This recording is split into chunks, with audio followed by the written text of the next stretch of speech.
Hoy nos acompaña Débora Murcia, psicóloga española, especialista en relaciones de maltrato, abuso y trastorno de la personalidad narcisista. Ella también es autora del libro No soy yo, eres tú. Está en redes sociales y se dedica a educar sobre este tema y tenemos hoy el privilegio de que nos acompañe.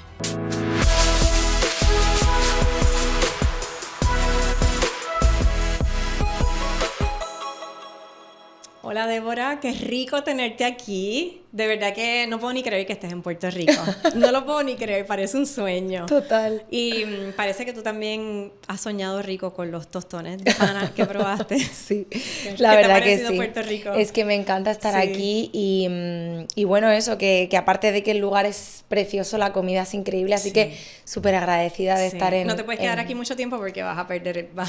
No, yo aumentar de ojalá peso. poder quedarme aquí, la verdad, encantada de estar en Puerto Rico Qué rico. y estar aquí en tu programa, así que muchas gracias por invitarme, Qué Ruth. bueno, qué bueno. Sí. Oye, antes de empezar, yo quisiera que tú le contaras a la gente, a quien nos esté viendo, cuál va a ser el mensaje más importante y por qué se tienen que quedar hasta el final a escuchar esto. Yo creo que, o sea, el mensaje más importante es el de entender que es normal, que podemos caer en relaciones de abuso, que no pasa nada, es humano fallar, pero sí es tu responsabilidad aprender, por lo menos a gestionar la forma de salir de ahí. Entonces yo creo que esa es la clave, ¿no? El entender que nos puede pasar a todo el mundo, pero que sí que tenemos como ese deber, sobre todo hacia nosotras mismas, de salir de este tipo de relaciones. ¿Qué hizo que te interesaras en este tema? Pues fue un factor combinado de variables, ¿no? La primera fue que yo estuve en una relación así. Y por otro lado fue que yo creo que nos falta como todavía mucha información y sobre todo también mucha conciencia social acerca de esta problemática que pasa a tanta gente y mucho tabú a la hora de hablarlo. Entonces yo decidí como investigar sobre el abuso, sobre el narcisismo, sobre la manipulación, Qué ¿no? importante, qué Es súper importante. Y entonces pues al final me llevó a darme cuenta que era un tema que me gustaba tanto que dije, bueno, pues como soy psicóloga voy a dedicarme a esto, a cuerpo y alma, y aquí estoy. ¿Cómo una persona puede identificar que está en una relación de maltrato o de abuso? ¿Es posible que una persona se dé cuenta? Sí, yo creo que es muy importante darnos cuenta de varias cosas, ¿no? La primera es que esa persona que al principio a lo mejor te encandilaba o te adulaba o te admiraba tanto, de repente empieza a tener conductas justo todo lo contrario. Empieza a intentar apagarte, empieza a intentar molestarte, a molestarle todo lo que antes le gustaba de ti, empieza a comerte terreno, a quitarte ilusiones, a quitarte pues tu vida en general, ¿no? Yo creo que esa es una de las cosas. Y luego tú también te vas dando cuenta que empiezas a cambiar ciertas cosas de ti para agradar a la otra persona. Dejas de hacer cosas que te gustaban, dejas de ir con personas que te hacían bien, dejas de contarle a las personas de tu entorno las cosas que estás viviendo dentro de tu relación. Y yo creo que eso es una señal de alarma. Totalmente. Cuando dejas de contar las cosas, que puede ser una forma, ¿verdad?, de que alguien que esté en una relación así, a lo mejor no le pone nombre y apellido y no dice estoy en una relación de maltrato, pero sí puede ser una señal de alarma el decir me siento incómoda contando esto. Pues te tienes que examinar, tienes que mirar por qué te sientes incómoda de no contar eso. Totalmente, al final esto efectivamente es una bandera roja, una red flag, ¿no? El darnos cuenta que lo que antes contábamos abiertamente con nuestro círculo de gente, ahora lo ocultamos por ese miedo de que las personas nos digan, oye, esto no es normal, ¿no? Y pues tenemos que entender que efectivamente cuando ocultamos ciertas cosas de nuestras relaciones porque sabemos que en el fondo hay algo que está pasando que no nos está haciendo bien y tenemos que ponerle mucha más atención a esto. Definitivo. Y también hay control disfrazado de amor. Y Sí. esto lo vemos bien común. Una pareja que le dice, mejor no te pongas eso, o mejor, yo creo que no deberías ir ahí, pero te lo estoy diciendo porque te estoy cuidando, porque te estoy protegiendo. Ese control que se disfraza de amor es más difícil porque el manipulador es muy hábil en cómo dice esto, ¿no? Ajá. Yo creo que aquí, o sea, el manipulador cuando empieza a quitarte libertades del tipo que sea, no se toma la licencia de quitarte libertades con el pretexto de que lo hace por tu bien, pregúntate por qué. Es decir, si en el momento en el que tú te das cuenta de que dejas de utilizar cierta ropa, cierto, lo que sea, maquillaje, No subir fotos. no subir fotos, no quedar con gente, no hacer ciertos planes, no hacer ciertas incluso actividades, hobbies, cosas que te gusta hacer normalmente, ¿no? Nos tenemos que parar y detenernos un momento y decir, vale, aquí está pasando algo, ¿no? Porque cuando esa persona se toma la licencia de controlar esas libertades tuyas con el pretexto de, ay, no, es que me preocupo por ti. ¿Cuándo tú crees que una persona que está en una relación así se da cuenta, en tu experiencia, más por tus casos, ¿no? ¿Cuándo tú piensas que, y voy a decir las mujeres porque sabemos que es un % más alto de mujeres que de hombres, pero hay hombres también que están en relaciones de maltrato, ¿verdad? Se dan cuenta y dicen, hay algo común, hay algo que sea lo más común. Dicen, esto es maltrato, o sea, esto no se siente bien. Yo creo que efectivamente el factor común que hay es el de que dejan de tener esa luz, ese brillo, como que van notando que se van apagando, como que a lo mejor eran personas alegres, divertidas, ¿no? Personas que muy activas socialmente, ¿no? Y de repente todo eso empieza a perder fuerza, empiezan cada vez a aislarse más, a estar quizá más tristes, dejan de hacer todo aquello que les gustaba. Entonces, cuando empezamos a ver que empiezan a perder ese brillo y esa luz, es cuando nos damos cuenta, ¿no? Pero quizá ya estamos tan metidas hasta el fondo que quizá por ese balance de costo-beneficio que se da muchas veces en las relaciones de maltrato, ¿no? Ese balance de costo-beneficio, te voy a explicar lo que es. Como has invertido tanto tiempo y tantos recursos dentro de la relación, ya es como que lo intentas hasta el final. Como te he dedicado tanto tiempo, tanto esfuerzo, incluso he hecho tantos sacrificios por ti, me voy a quedar en esta relación porque irme supondría darme cuenta de que he perdido un montón de recursos, un montón de tiempo, un montón de sacrificios. Entonces, a veces las víctimas se quedan por este motivo, ¿no? Entonces, cuando la víctima se da cuenta que está apagando su luz, la persona que abusa de ellas, es muy difícil irse de ahí porque dicen, wow, es que yo he invertido tanto tiempo que ahora irme de aquí me supone mucho más trabajo que quedarme. Y eso desde fuera es fácil verlo, ¿no? Que están en relaciones de maltrato, pero es muy difícil entender por qué las víctimas no se van. Totalmente, totalmente. Y de eso vamos a hablar ahorita un poco, del juicio que a veces pasamos, ¿verdad? ¿Qué papel juega la intuición o el cuerpo físico cuando esas señales como de incomodidad, de ansiedad, de tensión, en darnos cuenta que algo no está bien en una relación? ¿Cómo son las señales físicas? Yo creo que hay un síntoma común, que es que las víctimas empiezan a presentar algún patrón de ansiedad, ya sea insomnio, que se les empieza a caer el pelo, incluso ataques de ansiedad, empiezan a tener miedo de cosas que antes no tenían miedo, como por ejemplo ruidos, ¿no? Externos. Entonces, estos inputs que empieza a presentar la víctima son una reacción natural del cuerpo ante una situación de peligro que la víctima quizá no percibe como peligro como tal, porque está habituada a esa violencia. Entonces tenemos que escuchar las señales que nos manda el cuerpo, ¿no? Que, pues eso, muchas veces, tú lo habrás visto también en consulta, ¿no? Aparece la paciente con un cuadro de ansiedad generalizado, ¿no? Tengo mucha ansiedad y no sé por qué.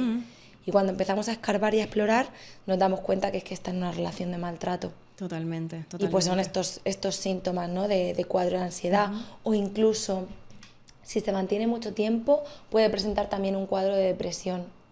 ¿No? Como que ha perdido, pues lo que decíamos, ¿no? Esa ilusión, esas ganas de vivir, esas ganas de luchar, esas ganas de aferrarse a la vida, ¿no? ¿Y por qué? Y cuando escarbas te das cuenta de que es una persona que está en una relación de maltrato. Bueno, se ha encontrado un área en el cerebro que es capaz de recoger mucha información, muchos data points, ¿verdad? Muchos puntos de información, y no tiene la capacidad de apalabrar. Y se dice que ese es nuestro sexto sentido, que a veces decimos, es que esto yo siento que hay algo, pero no sé qué es, no le puedo poner nombre. Es porque esa parte del cerebro no tiene la capacidad de poner en palabras, pero el estar, yo creo que bien en sintonía con nosotros mismos, el poder escuchar esas señales que el cuerpo nos da, porque cuando estoy en la presencia de esta persona me siento tan ansiosa, o me siento tan incómoda, o me siento que tengo que ponerlo todo perfecto, que todo tiene que estar arreglado, que no puede haber nada que haga que la otra persona se moleste.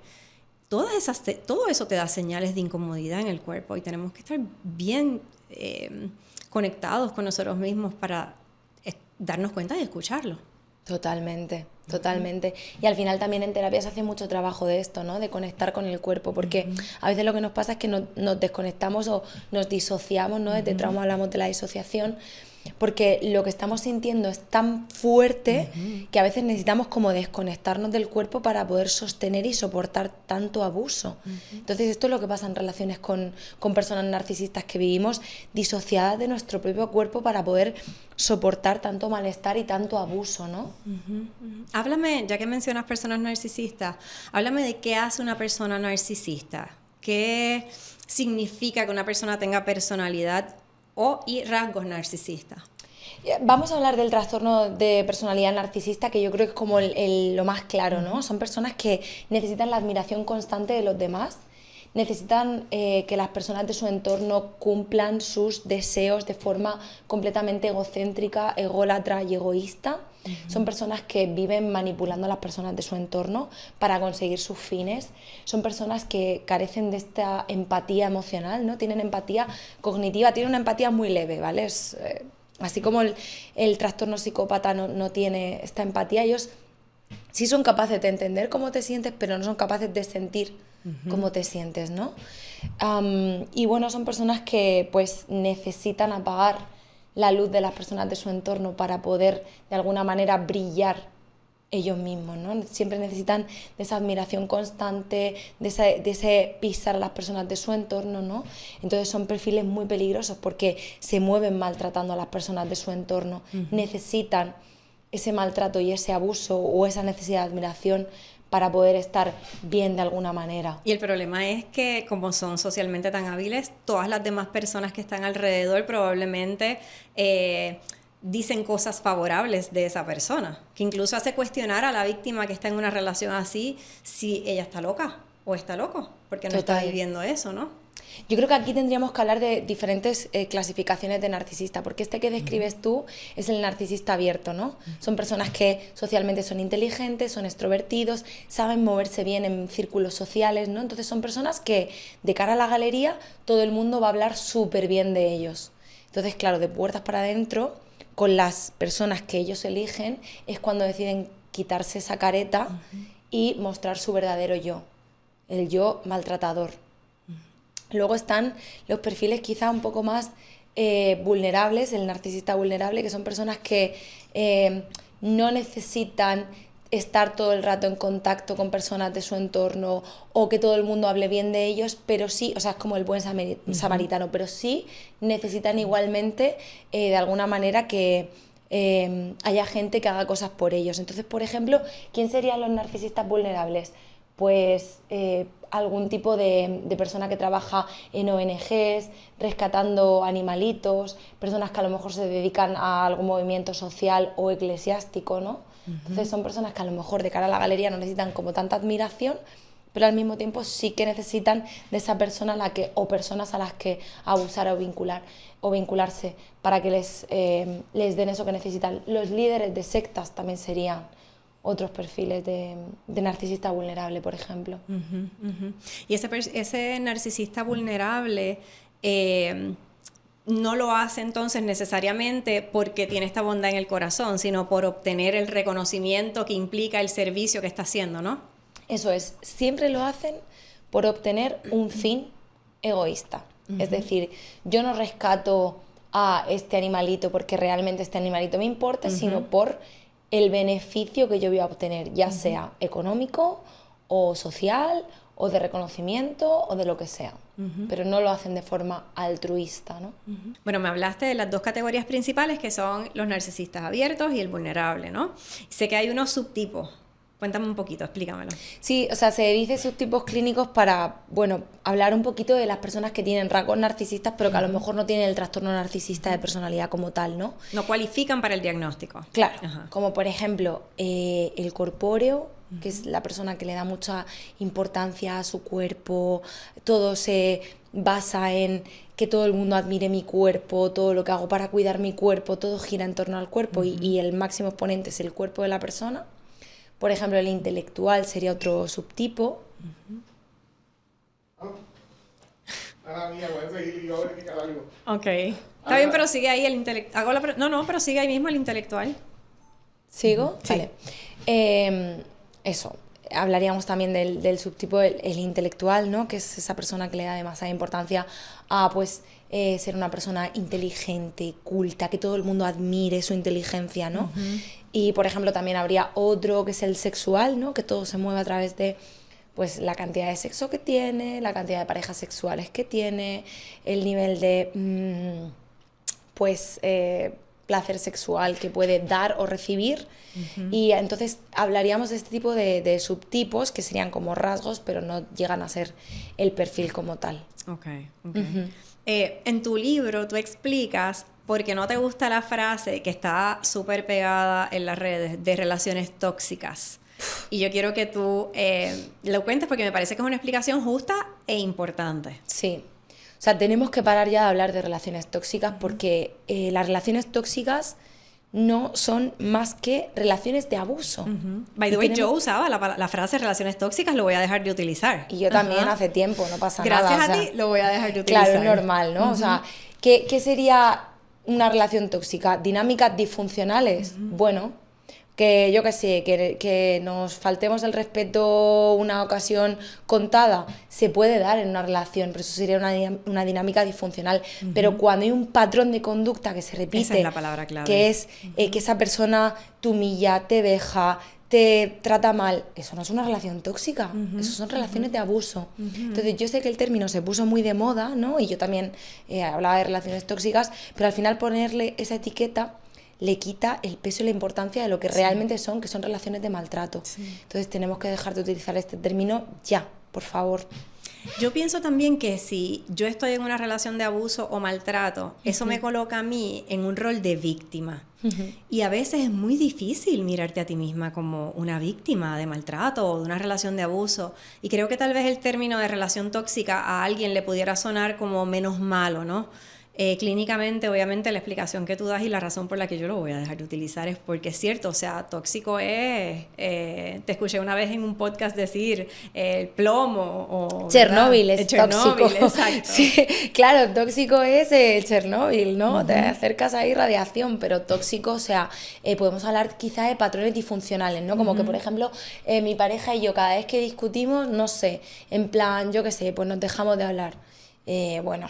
Pues entonces tenemos que explorar un poquito qué hay detrás de todo esto, si esto es un silencio castigador, si eso es una dinámica de manipulación, si esa dinámica está instaurada, si mi pareja cada vez que se enfada conmigo me deja de hablar 3 días, es que a lo mejor esto no es tan sencillo como, ay, qué tóxico, ¿no? Es que a lo mejor esto es abuso, ¿no? Entonces yo creo que por eso también empecé a hablar de relaciones con narcisistas, ¿no? Porque la gente lo encaja mucho mejor. No es lo mismo decir soy víctima de una relación de maltrato que decir soy víctima de una relación con un narcisista. Entonces yo creo que al final, bueno, pues lo encajamos mejor, ¿no? Entonces también por eso creo que es importante empezar a hablar de estos temas mucho más. Bueno, y por eso el título de tu libro, No soy yo, eres tú, ¿verdad? No es que yo soy una víctima, que hay algo malo en mí, es que estoy en una dinámica, en una relación con una persona que tiene estas características, con quien es imposible sostener una relación saludable.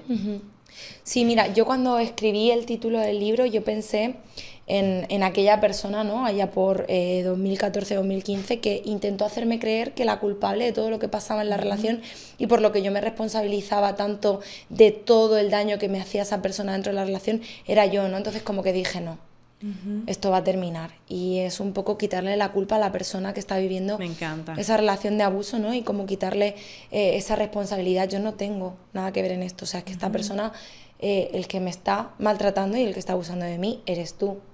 Me encanta. No soy yo, eres tú. Y no lo digo yo, lo digo yo y todas las personas que han estado contigo después de ti, o sea, después de mí y antes de mí. Entonces, bueno, era como un poco quitarle la culpa, ¿no? A mí, a esa Débora de aquel entonces y a todas las personas que han vivido este tipo de relaciones, ¿no? Y situaciones. Sí.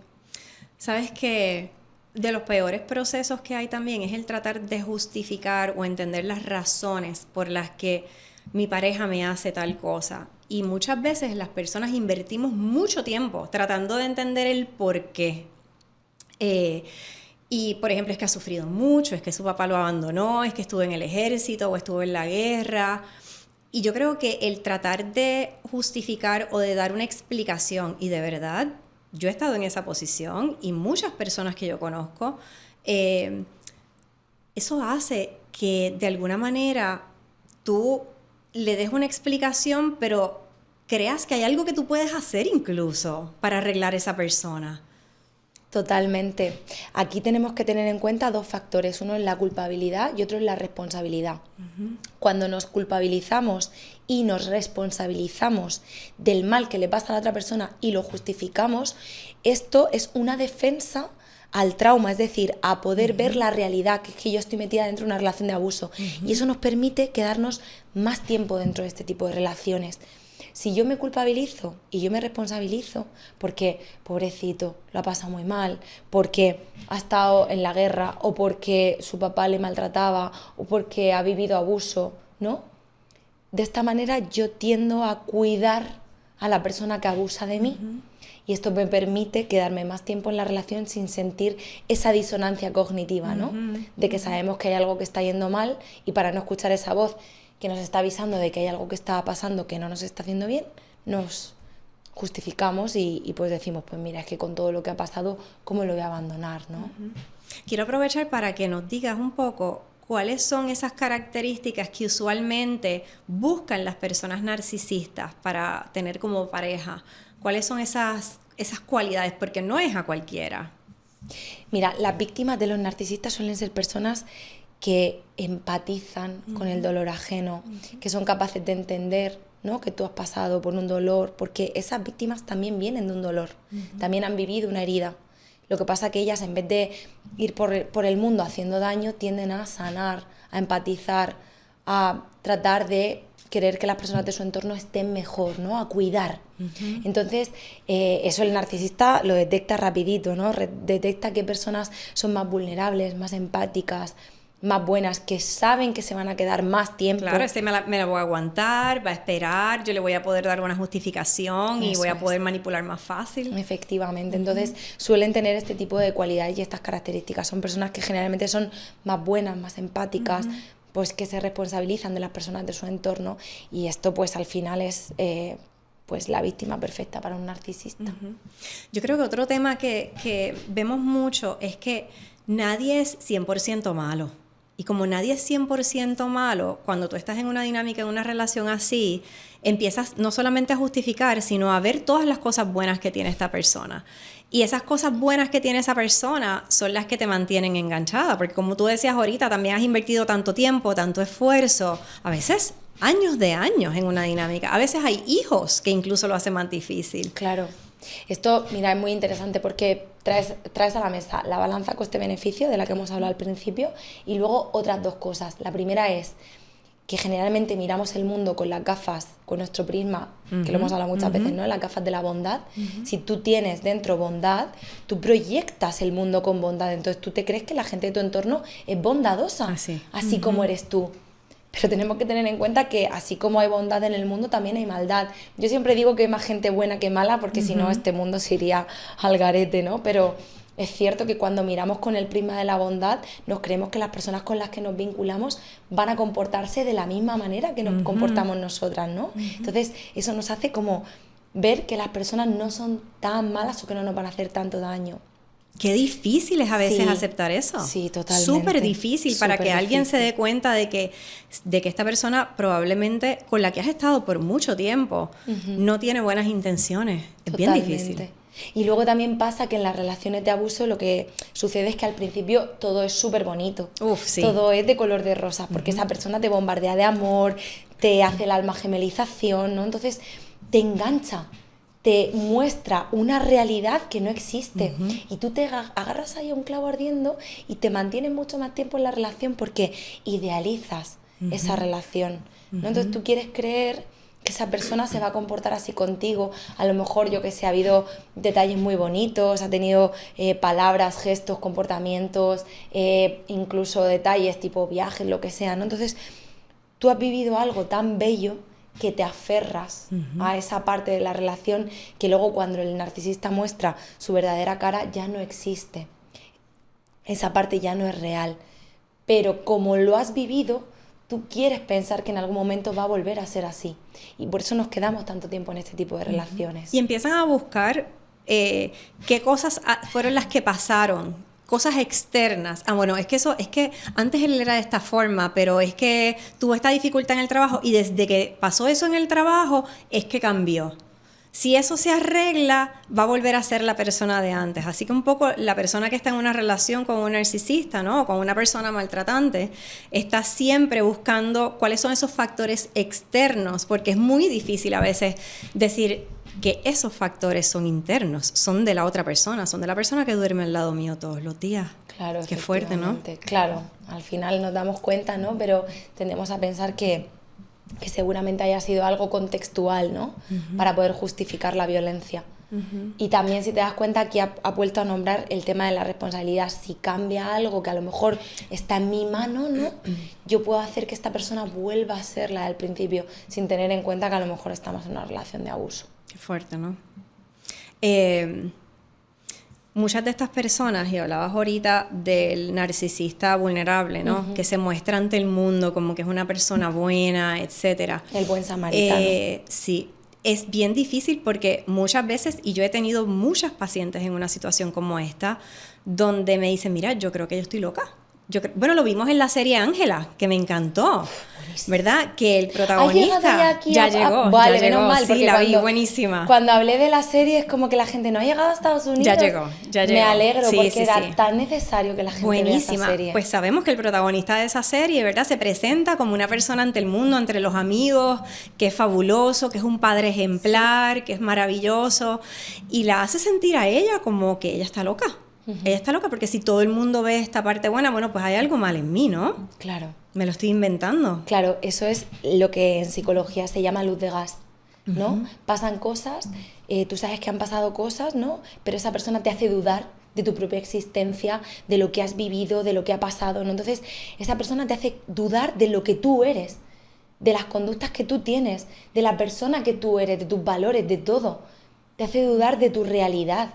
Y tú acabas cayendo en esa trampa. Y eso lo podemos ver en Ángela, le hace una luz de gas todo el tiempo, porque al final la víctima se cuestiona, ¿no? Si lo que está pasando, lo que está viviendo, si la culpable es ella, si realmente ella tiene algo que ver, porque fíjate, todas estas personas me respaldan, ¿no? Claro. ¿Y qué tú le recomendarías a alguien que está en una posición así? Que está siendo víctima de luz de gas, que todo el mundo dice lo bueno y maravilloso que es a lo mejor su pareja.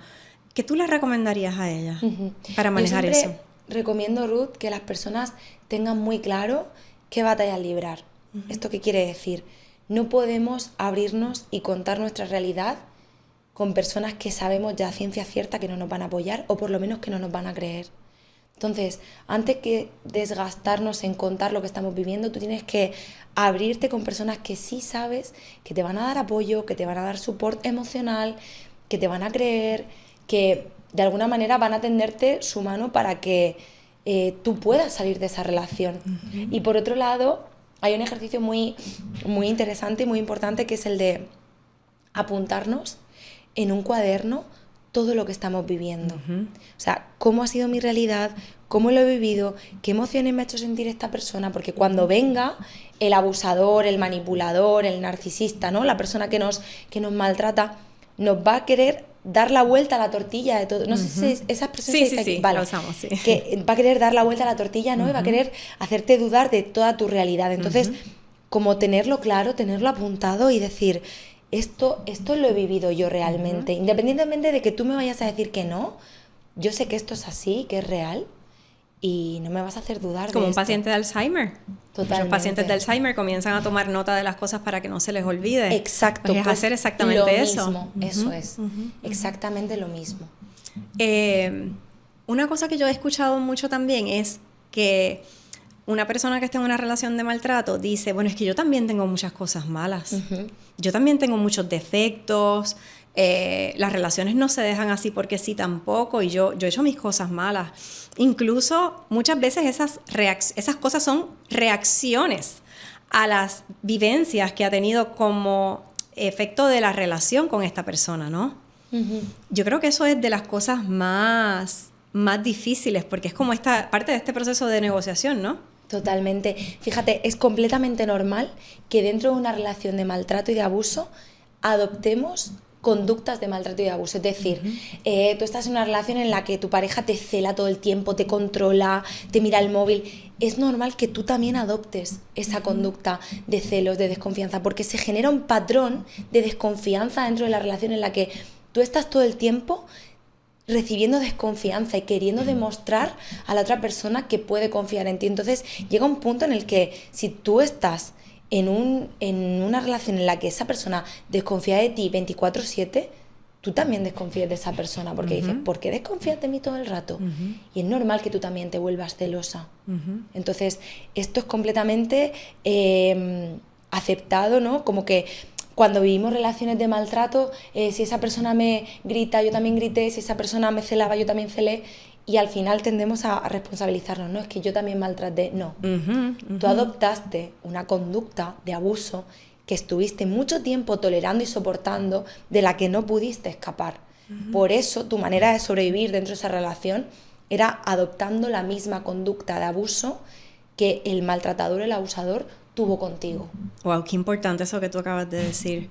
Y yo creo que eso también se ata a algo que estábamos hablando ahorita, que es una señal, y es cuando una persona saca lo peor de ti. Claro. Yo creo que cuando tú sientes, yo tuve una relación de pareja que yo decía, Dios mío, esta persona saca lo peor de mí. No soy yo, no me reconozco. Y yo creo que eso es una señal de que una relación no funciona. Y totalmente. Es un poco eso que tú estás diciendo, unido a lo que hablábamos ahorita, ¿no? Esas señales del cuerpo, esas reacciones que nosotros tenemos. Totalmente. Al final, bueno, esto tiene nombre, ¿no? Se llama el abuso reactivo, que es cuando la persona sabe tus puntos débiles y los toca posta para que tú saltes, explotes, estalles, y de esta manera culpabilizarte a ti. Mira cómo te pones, mira cómo reaccionas, mira las cosas que has hecho, ¿no? Entonces, en realidad tú cuando te fijas en la conducta dices, ostras, es verdad, he sido yo la que me he comportado así. No, es que esa persona está tocando las teclas que sabe perfectamente que tiene que tocar para que tú te comportes de esta manera. Cuando saca lo peor de ti, cuando tú ya no eres tú, cuando estás todo el rato quejándote, triste, enfadada, agresiva, te tienes que dar cuenta de que ahí no es, ¿no? Bueno, has mencionado un par de técnicas de maltrato. ¿Cuáles son otras, además de las que has mencionado, que son comunes? Pues yo creo que el silencio castigador o el hombro frío, ¿no? El silencio castigador es cuando te retiran la palabra, ¿no? Cuando te dejan de hablar, para que tú entiendas que has hecho algo mal y que tienes que pedirme perdón. Entonces yo te retiro la palabra y tú tienes que venir detrás de mí para pedirme perdón. Y eso es muy diferente a tomar tiempo para manejar el coraje. Porque, por ejemplo, una estrategia que hay de manejo de relaciones de pareja es decir, ¿sabes que en este momento siento mucho coraje? Dame una oportunidad, necesito un par de horas. Son las 3 de la tarde, bueno, pues a las 5 de la tarde podemos hablar y tú manejas tu coraje. Eso es muy distinto a esto que tú estás explicando, ¿no? Totalmente. Es que esto que mencionas se llama el tiempo fuera. Correcto. Y la diferencia es que hay comunicación dentro de esa manera de regularnos, ¿no? No me viré y seguí caminando. Eso es, en plan, mira, yo ahora mismo estoy mal, déjame que me tome media horita para pensar, reflexionar y ordenar mis pensamientos y ahora vuelvo y hablamos.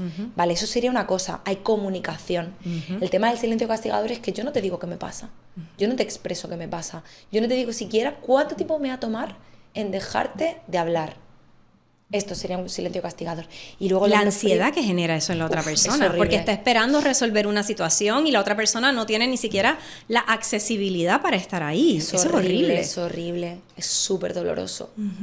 Y luego otra cosa es el hombro frío, ¿no? Yo te retiro el afecto. Esto va más allá, ¿no? Esto ya es, no solamente te retiro la palabra, sino que además, pues yo qué sé, me voy de casa 3 días, o no te abrazo, o yo qué sé, o no te doy la mano, ¿no? Entonces la otra persona está como desesperada por volver a tener el afecto y el amor de la persona que está abusando de él o de ella, ¿no? Entonces eso es súper doloroso. Y estos son técnicas de abuso emocional que a simple vista no podemos ver porque no hay una lesión física, no hay un golpe, no hay un grito, pero que dejan una huella dolorosísima y una cicatriz súper profunda. Y por eso tal vez son más difíciles de identificar, porque es un maltrato sutil, ¿verdad? En el maltrato físico la persona sabe, bueno, pues sí, me golpea, me empujó, me apretó, pero este otro tipo de maltrato hace dudar a la persona incluso de lo que le está pasando. así es. Y es mucho más difícil de identificar. Así es. Yo ahorita te comentaba que escucho mucho la frase de yo lo puedo ayudar a cambiar, es que él es bueno. Yo quiero que tú nos digas por qué esto no funciona, ¿verdad? Y nosotras que estamos en esta profesión sabemos lo que requiere que una persona cambie, porque si no, no estaríamos aquí, ¿verdad? La profesión de la psicología implica el que nosotras sabemos que la gente es capaz de cambiar, pero sabemos que se requieren unas cosas para que la persona cambie, ¿no? Efectivamente. Bueno, el famoso lo puedo cambiar. Uf, terrible. Pero esa persona te ha pedido que le ayudes. Esa persona, es que claro, incluso aunque te pida que le ayudes, o sea, es que no somos las psicólogas de nadie. Bueno, nosotras sí, ¿no? Sí, pero no de nuestras parejas. Exacto, pero no de nuestras parejas lo extrapolamos a las relaciones de abuso en general, familia, amigos, incluso trabajo. Esa persona no te está pidiendo que le ayudes de una forma terapéutica. Entonces, ¿le puedo cambiar? Bueno, hasta un cierto punto. Es que muchas veces pensamos que el amor repara todo y el amor no repara todo. No. Hace falta esa capacidad de introspección, mirar hacia adentro y decir, ostras, tengo un problema, necesito ayuda. Vale, ¿dónde puedo acudir? ¿O quién me puede ayudar para cambiar? Pero a lo mejor esa persona no es tu pareja. A lo mejor tenemos que ir a una psicóloga o un psicólogo, ¿no? Una persona cualificada que ha estudiado durante muchos años para poder ayudarte, ¿no? Yo creo que es muy importante el tener en cuenta que si esa persona quiere cambiar, va a pedir ayuda, pero no a ti, sino que va a buscar la ayuda de manera externa y se va a esforzar por cambiar. Y también una de las cosas que pasa es que buscan ayuda, pero no es realmente, no lo hacen desde un lugar honesto, ¿no? No necesariamente es porque quieren cambiar, es que a lo mejor quieren mantener a su pareja ahí. Y yo creo que ahí la clave también es que la persona, ¿verdad? La pareja vea si la persona de efecto está haciendo algo para cambiar. Totalmente. Que no se, además de ir a terapia, porque los procesos terapéuticos toman tiempo, pero hay cosas que tú sí puedes hacer desde un principio, cosas que tú sí puedes ir modificando en la manera en la que tú atiendes tus situaciones de vida cuando estás en terapia, que no es solamente el decir, o sea, no nos podemos conformar con que una pareja abusiva nos diga, voy a ir a terapia. Totalmente. Fantástico, qué bueno, pero tiene acciones que en realidad están siendo sustentadas por ese proceso. Claro, ¿qué pasa? Que el narcisista al final es cuenta de o sea, él viene de un privilegio. Viene de un privilegio de ponerse por encima tuyo, de obtener cualquier tipo de beneficio sobre ti, ya sea, yo qué sé, de afecto sexual, el que sea, ¿no? Entonces, cambiar implica rebajar ese privilegio o incluso perderlo para ponerse a la par. Recordemos que los narcisistas tienen relaciones no equitativas, sino de poder. Entonces, quitarte ese privilegio es ponerte a la par con la persona de la que están abusando. Entonces, eso no lo van a permitir. Por eso ese cambio no es efectivo ni es real. ¿Y cómo nos podemos dar cuenta? Con el tiempo. Cambia inmediatamente, cambia su conducta a las 2 semanas, pero al mes vuelve a comportarse como al principio. Eso no es un cambio real. Entonces tenemos que observar en el tiempo, ¿no? Entonces, si tú le has dado varias oportunidades y al principio parece cambiar, pero luego vuelve todo el tiempo a comportarse como al principio, no es un cambio real. Y ahí está la clave, en ver en el tiempo cómo se comporta. Definitivo. En la página 97 de tu libro, tú dices algo wow, que es... En la página 97. Anotado, está anotado y te voy a citar. Tú dices algo que es demasiado importante del proceso de sanación y yo quiero que tú lo expliques.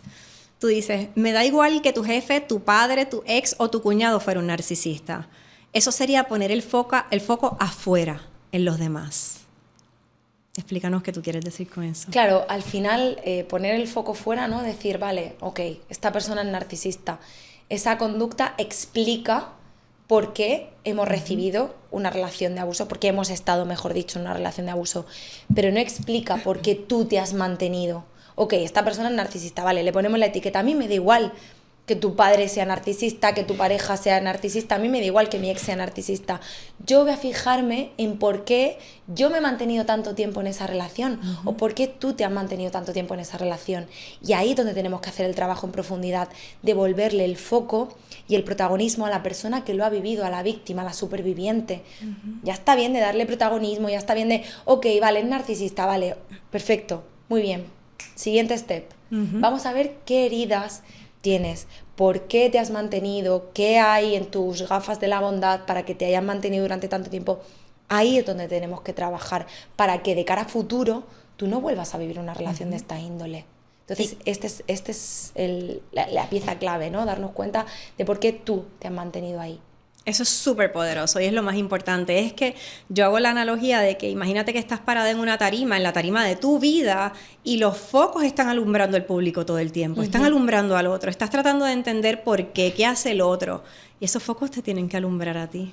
Totalmente. Tú eres la protagonista de tu vida. Y por eso esa frase me encantó. Es que tan es clave. poderosa. Sí, sí. Muchas personas me responden también, en terapia, y mis amigas que han pasado por situaciones así, con es que yo lo amo. Es que yo lo amo. Como si amar fuera un requisito o el único requisito para tú permanecer en una relación. Háblanos un poquito sobre eso, porque una persona puede sentir que alguien que ama a alguien que le hace daño. Totalmente. Aquí tenemos que hablar de los mitos del amor romántico, que nos han machacado con esta creencia errónea de que el amor todo lo puede. Qué terrible, Dios mío, qué terrible. Claro, si tú desde pequeña has crecido con esta idea de que el amor todo lo puede... El amor no lo puede todo. Exacto, pero si a ti tu abuela... Y más si es unilateral.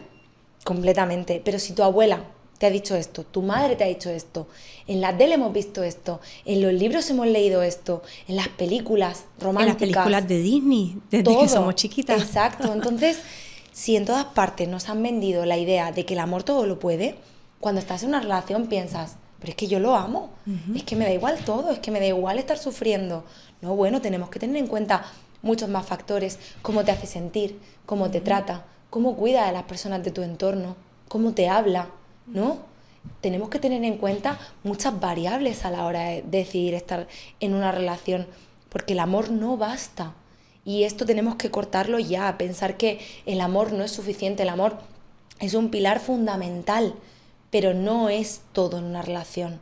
Tenemos que tener en cuenta la responsabilidad afectiva, la sinceridad, el respeto, el afecto. Y si no hay nada de esto, eso no se... Es como una mesa, no se puede sostener con una sola pata.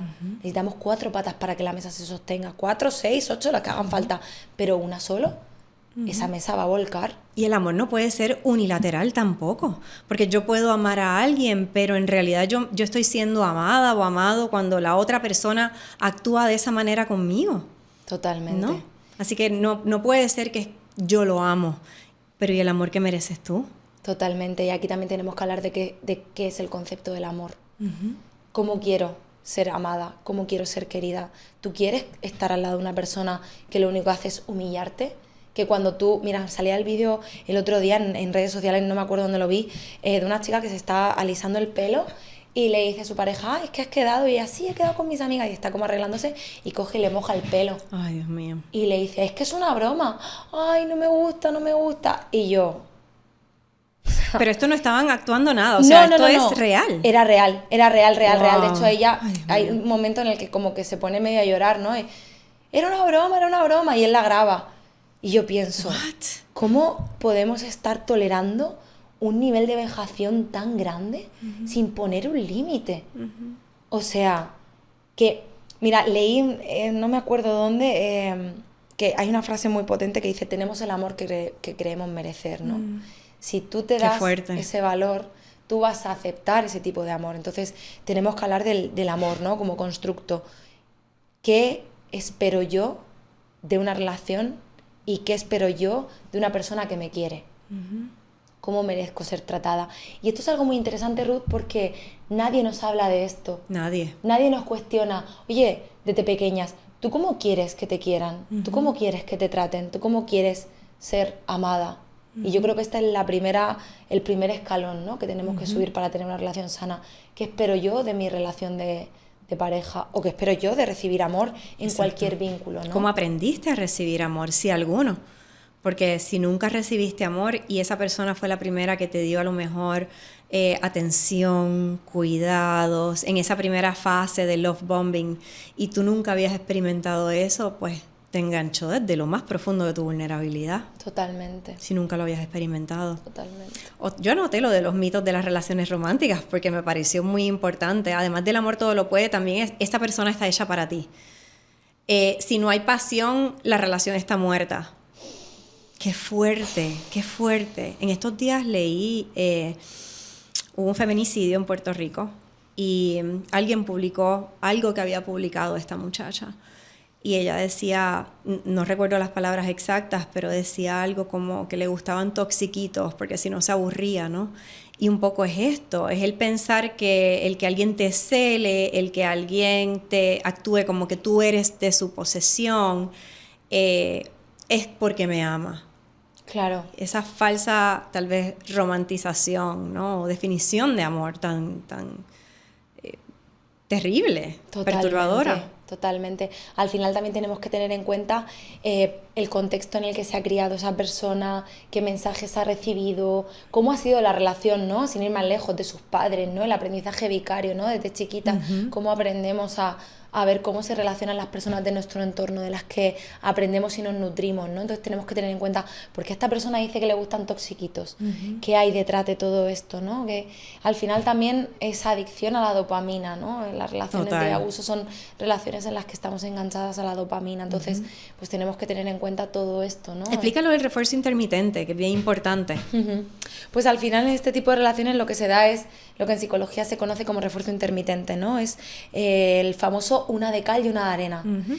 A veces estamos bien, a veces discutimos, a veces tenemos peleas, a veces fase de luna de miel, a veces todo es precioso, a veces me montas un pollo y me gritas, a veces, yo qué sé, pues una patada, un manotazo en la pared con mi cara al lado, ¿no? La violencia ambiental.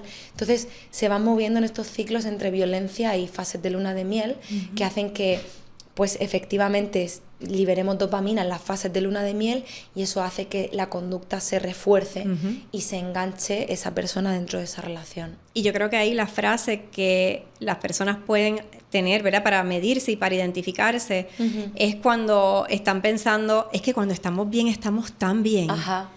Cuando estamos bien, estamos tan bien. Esos son algunos momentos específicos que se pone de esa manera, pero cuando estamos bien, está todo tan bien. Yo quisiera que siempre fuera así. Eso es una alerta para ti.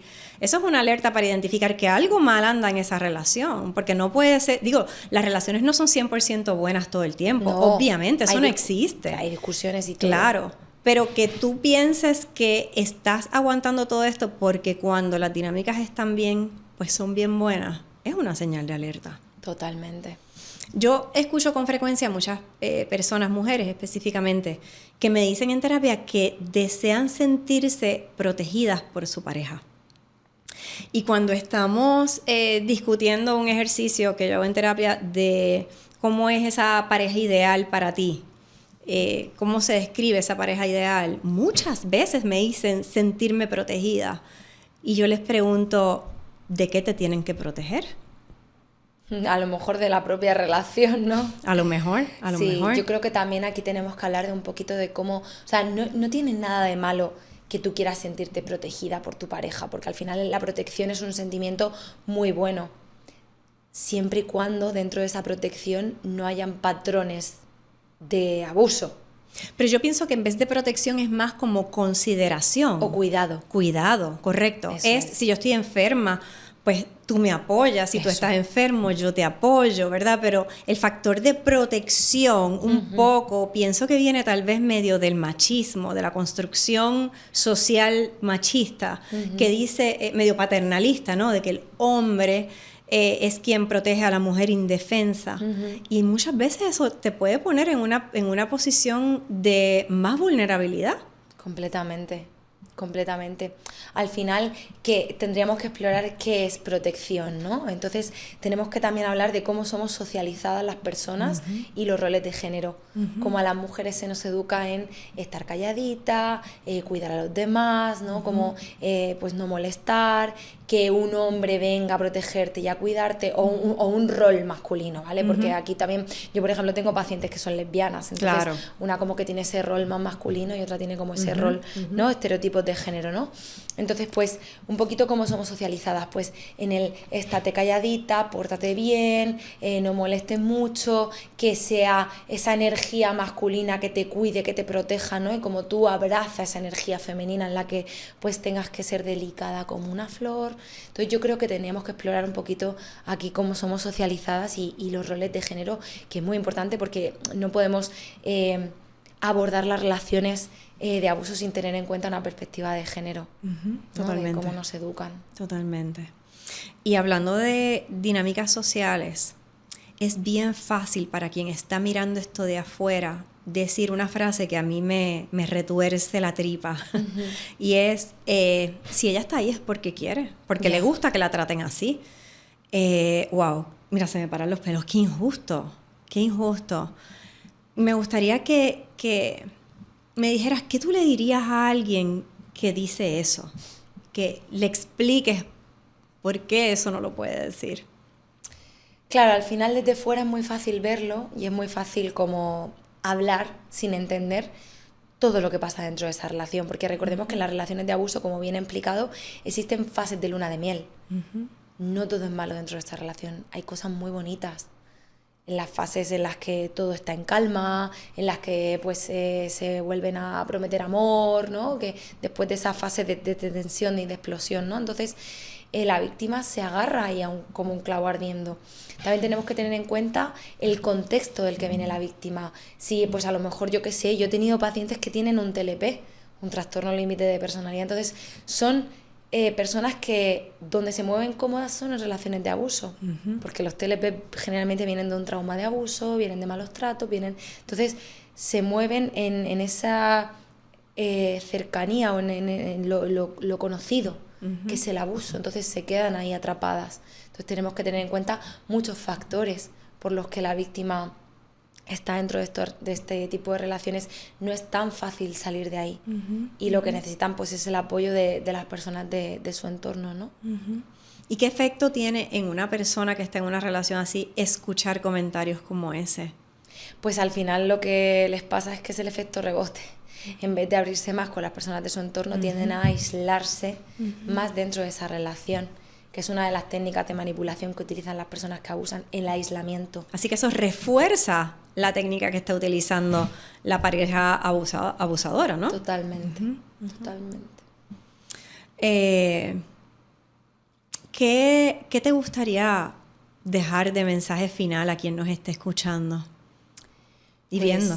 Yo creo que, o sea, lo que me gustaría dejar claro es que tengan como esta idea, o mejor dicho, que se quiten esta idea de que están locas o que están solas, que siempre se puede pedir ayuda, que siempre hay sitios a los que pueden recurrir, que siempre hay esperanza, ¿no? Incluso en cuanto pensemos que está todo perdido, eso no es cierto, y que lo que están viviendo es real y que tiene nombre y que se puede salir de ahí. Qué importante. Gracias, Débora. Gracias por haber estado aquí con nosotros. Tu libro es una joya. Gracias, yo creo que yo he leído varios libros sobre narcisismo y para mí este es el mejor de todos. Ay, está bien completo. O sea, de verdad que es una joya. Te felicito y te agradezco mucho. No, el honor es mío de que estés aquí. Gracias. Qué ilusión. Muchas gracias, Ruth.